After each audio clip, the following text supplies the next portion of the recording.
Bonjour et bienvenue à tous. Aujourd'hui, on va parler d'un livre très important aussi, La vie après la vie de Raymond Moody.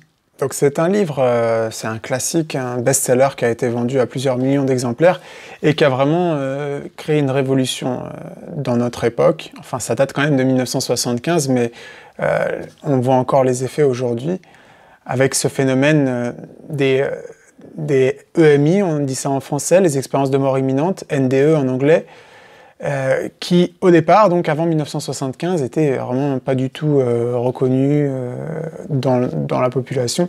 Aujourd'hui, on en parle de plus en plus. Il y a beaucoup de médecins qui se sont intéressés au sujet, en partie grâce à ce livre.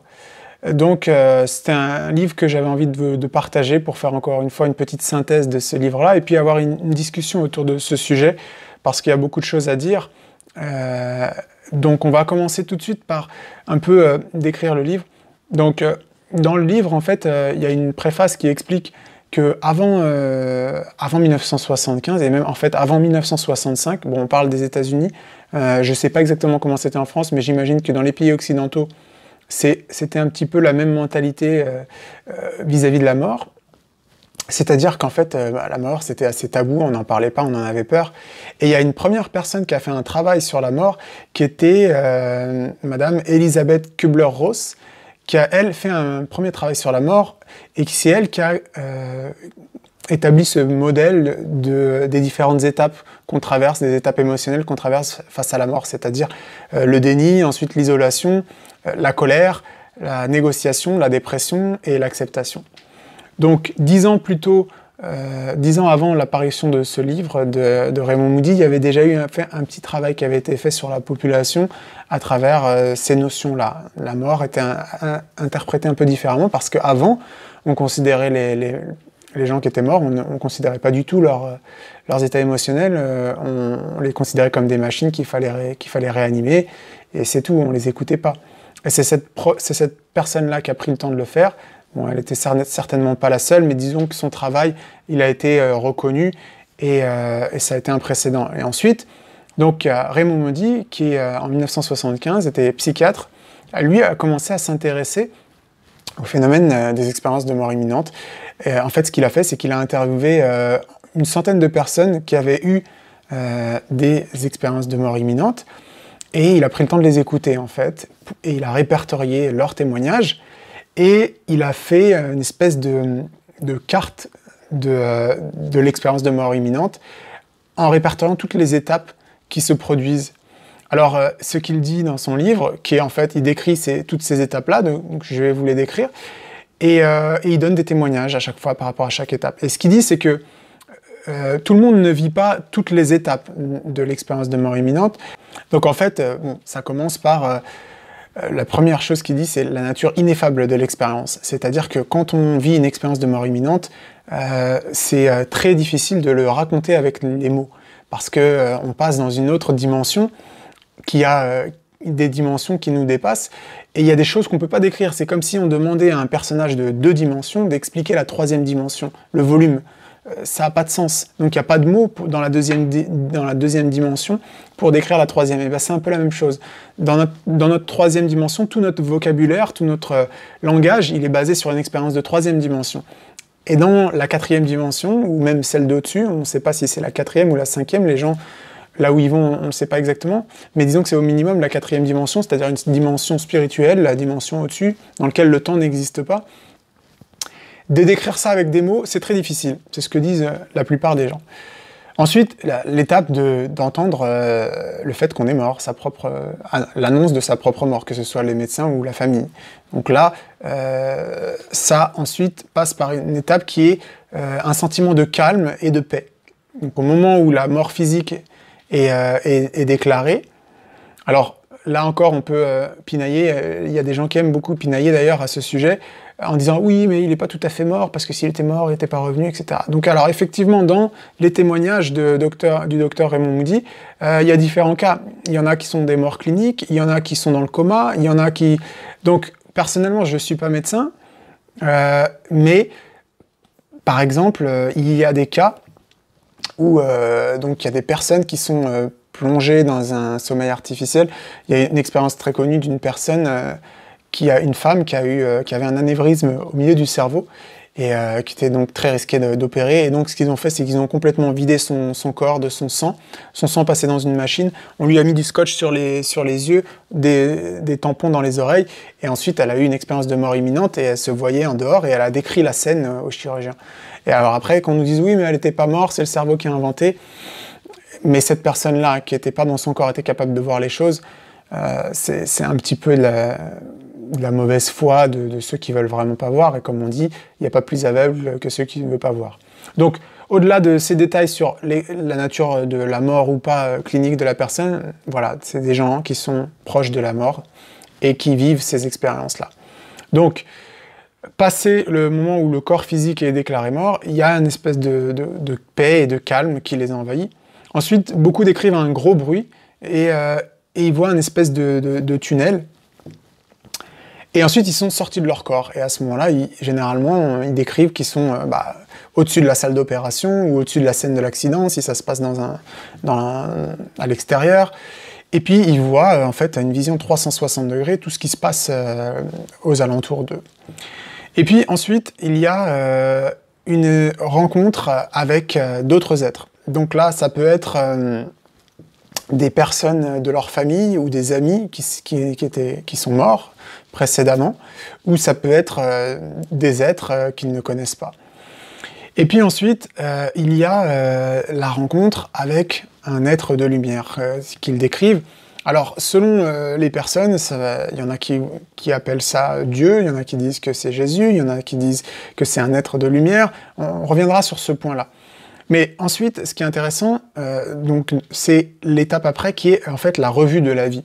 Alors, ces étapes-là n'arrivent pas forcément dans le même ordre, hein, c'est-à-dire qu'il y en a qui rencontrent des êtres de lumière et ensuite ils font l'état de leur vie, et puis il y en a qui voient toute leur vie défiler avant de faire une rencontre. Donc ça, c'est des grandes étapes, plus ou moins chronologiques. Et donc là, le point important, c'est la revue en fait de la vie. C'est-à-dire que la personne qui vit cette expérience-là va voir, il y en a qui disent avoir vu toute leur vie, c'est vraiment chaque instant, en une fraction de seconde, mais tellement rapide, puisque bien sûr ça nous dépasse, tous les événements de leur vie. Et puis il y en a qui, eux, voient les plus grands moments de leur vie. Et alors, ensuite, il y a, c'est là que ça devient intéressant, même si le reste, ça l'était aussi, mais là, il y a cette notion d'observer, en fait, qu'est-ce qu'on a fait de notre vie, et de quelle manière on la considère. Alors, il y a un jugement qui est émis, mais ce qui est particulier, c'est souvent, c'est la personne elle-même qui se juge elle-même. Elle se juge dans le sens où elle se dit, elle voit la manière dont elle a propagé de l'amour ou pas dans ses actes. Et en fait, cet être de lumière qui lui fait la revue de sa vie, il insiste toujours sur deux choses, en fait. Il lui dit, est-ce que tu as appris à aimer les autres ? Et donc, en faisant la revue de notre vie dans cet état de conscience altéré, où c'est l'amour qui est le facteur principal, on voit les choses différemment, et là on voit, ah oui, là j'ai été sympa, là je ne l'ai pas été, là... Et donc en fait, tout ça, c'est de cette manière-là qu'on se juge. Est-ce que j'ai propagé de l'amour ou pas ? Et la deuxième chose, c'est est-ce que tu as acquéri de la connaissance ? Est-ce que j'ai passé ma vie à me distraire, à me détendre, à essayer d'oublier, de tuer le temps, comme on dit, ou est-ce que j'ai essayé de chercher à acquérir des connaissances sur la vie, des connaissances sur la vie, puisque finalement, les vraies connaissances qui nous intéressent, c'est les connaissances sur la vie. Et puis, donc forcément là, on parle de gens qui sont revenus, donc ils arrivent à une certaine limite. Des fois, ils ont le choix, on leur demande « est-ce que tu veux retourner ?» ou des fois, on leur dit « c'est pas l'heure, c'est pas ton moment, il faut que tu retournes ».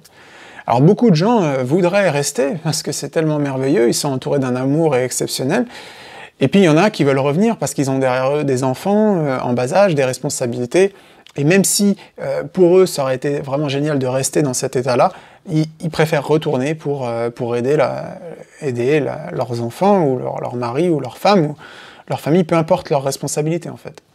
Et donc à ce moment-là, il y a le retour, et puis, il y a cette sensation de se retrouver un peu comme dans un gant de plastique. Hein. Ils étaient juste avant dans une espèce de conscience 360, illimitée avec tout le reste. Et puis là, on se retrouve comme dans un gant.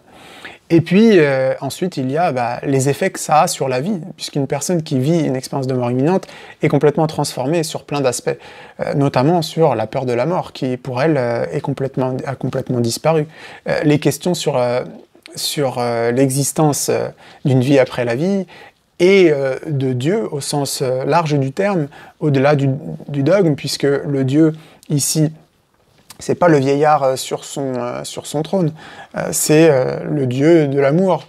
Alors après, chaque personne, selon son bagage, va ramener une expérience différente. Mais en tout cas, il est sûr et certain que l'hypothèse du matérialisme du néant est complètement oubliée, est complètement réfutée, même lorsque les gens vivent ces expériences et se disaient athées précédemment, évidemment. Parce que pour les gens religieux, on pourrait nous dire « oui, mais ils croyaient déjà avant ». Voilà, donc ça c'est à peu près ce qu'on trouve dans ce livre-là. Et puis, beaucoup d'extraits intéressants de gens qui ont eu des expériences de mort imminente.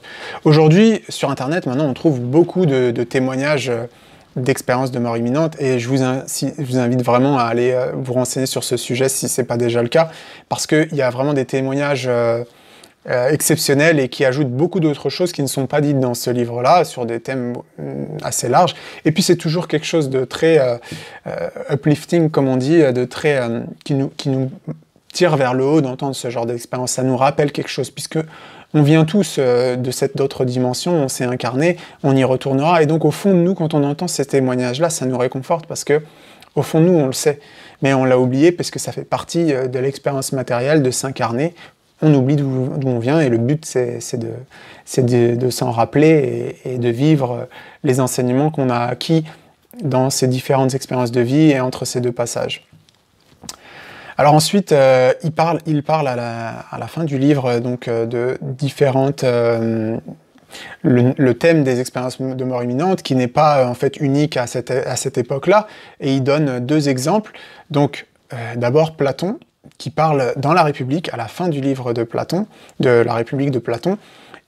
Platon raconte une histoire d'une expérience de mort imminente, en fait, d'un soldat grec qui s'appelle R, qui était parti dans une bataille, et à un moment donné, quand les Grecs venaient récupérer les cadavres sur le champ de bataille, ils allaient brûler les corps, et à un moment donné, il y en a un qui s'est réveillé, c'était R, et là, il a raconté toute l'histoire de ce qui lui était arrivé, qui correspond pas mal aux expériences de mort imminente modernes, avec la mythologie grecque, hein, qui est toujours leur spécialité des Grecs antiques, c'était d'ajouter beaucoup de personnification à des émotions, à des puissances, etc. Et puis il parle aussi de Emanuel Swedenborg, donc au XVIIIe siècle, un Suédois qui lui a écrit beaucoup de livres aussi sur l'au-delà, sur les expériences de mort imminente, qui lui, on ne sait pas exactement comment est-ce qu'il a vécu ces choses-là. Je ne suis pas spécialiste du sujet. Je crois que c'est par sortie de corps, ou peut-être par expérience de mort imminente, mais encore une fois, là, ce n'est qu'une hypothèse. Mais en tout cas, il y a les livres d'Emanuel Swedenborg qu'on peut lire, et qui ont aussi bouleversé son époque à son temps, aux États-Unis, au XVIIIe siècle et au XIXe siècle. Et puis, ensuite, Raymond Moody, quelques années plus tard, a fait un autre livre pour compléter ses travaux. Donc il a interviewé plus de 100 personnes de plus, enfin plusieurs centaines d'autres cas.